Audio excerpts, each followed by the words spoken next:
Bienvenue à tous sur Afrique Sport pour la matinale du lundi 19 décembre 2022 que nous débutons avec la CAN 2025. Plusieurs candidatures ont été retenues par la CAF en ce qui concerne l'organisation de la CAN 2025. Le Sénégal est dans la liste définitive, mais le Sénégal et ses autorités devront faire face à une importante concurrence, d'autant que l'instance fêtière du football africain a retenu 6 candidatures au total. Il s'agit en plus du pays de la Teranga, de l'Algérie, du Maroc, de l'Afrique du Sud, de la Zambie et de la candidature unique du binôme Nigeria-Bénin. À l'exception du Bénin, tous les autres pays ont au moins une fois accueilli une CAN sur leur sol.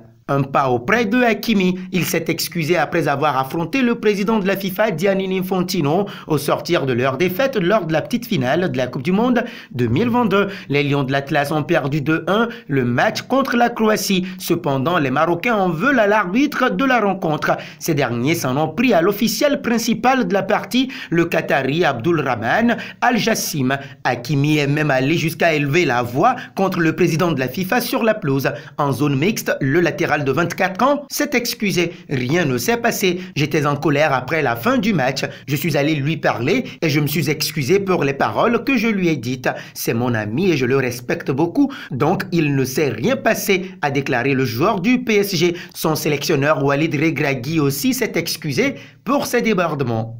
Passons à un autre Marocain, Ounahi. Étincelant lors de la Coupe du Monde au Qatar, Azzedine Ounahi serait suivi de près par plusieurs écuries européennes, dont l'OM. Conscient de la situation, le milieu de terrain marocain du SCO d'Angers voudrait prendre son temps avant de sceller son avenir. À en croire Foot Mercato, Azzedine Ounahi voudrait prendre son temps avant de sceller définitivement son avenir. Comme l'a indiqué le média français, la pépite du SCO d'Angers aurait prévu de faire un choix sportif et de choisir le club qui correspond le plus à son style de jeu et à son épanouissement personnel. L'OM est prévenu.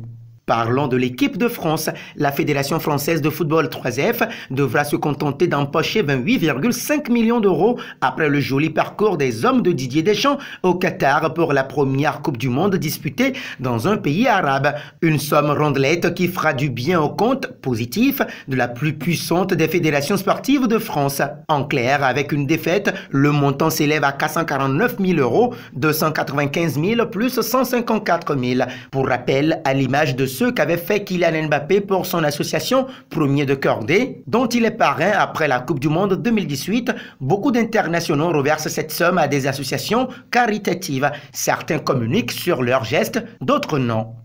Restons chez les Français. L'équipe de France battue aux tirs au but, 3-3. 2 tirs au but contre 4 en finale de la Coupe du Monde par l'Argentine. La malédiction se poursuit pour les gardiens français. Aucun n'a réussi à arrêter un tir au but depuis Fabien Barthez en 1998.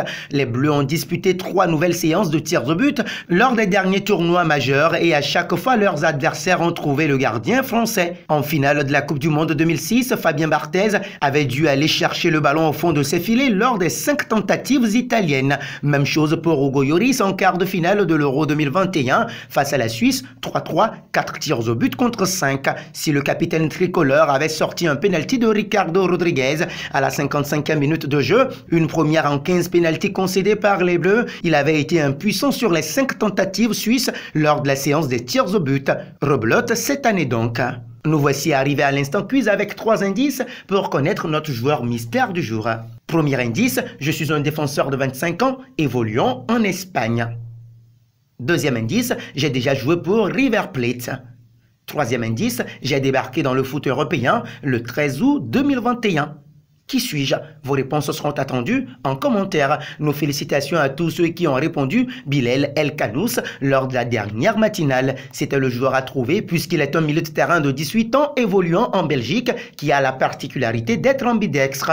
Il a battu un record de précocité avec sa sélection pour ce mondial. Terminons avec Messi. On verra encore Lionel Messi sous le maillot de l'Argentine. C'est en tout cas ce qu'il faut comprendre pour celui qui vient de déclarer vouloir continuer à vivre encore quelques matchs en étant champion du monde. Évidemment, je voulais clore ma carrière avec ça. Je ne peux plus rien demander. Dieu merci, il m'a tout donné. Clôturer presque ma carrière comme ça, c'est impressionnant. Après ça, qu'est-ce qu'il y aura? La Copa América, la Coupe du Monde, ça m'est venu presque à la fin. J'aime le football, ce que je fais. J'aime être dans l'équipe nationale le groupe, je veux continuer à vivre encore quelques matchs en étant champion du monde. Je voulais clore ma carrière avec cette Coupe du Monde. Dieu merci, il m'a tout donné. Presque boucler ma carrière sur ça parce que ce sont les dernières années. C'est impressionnant, a déclaré la star du PSG. Et nous arrivons au terme de cette matinale que nous bouclons avec la question du jour. Lionel Messi est-il devenu le meilleur joueur de l'histoire? Vos réponses seront attendues en commentaire. En attendant, n'hésitez pas à vous abonner sur Afrique Sport pour ne rien manquer du football continental et international.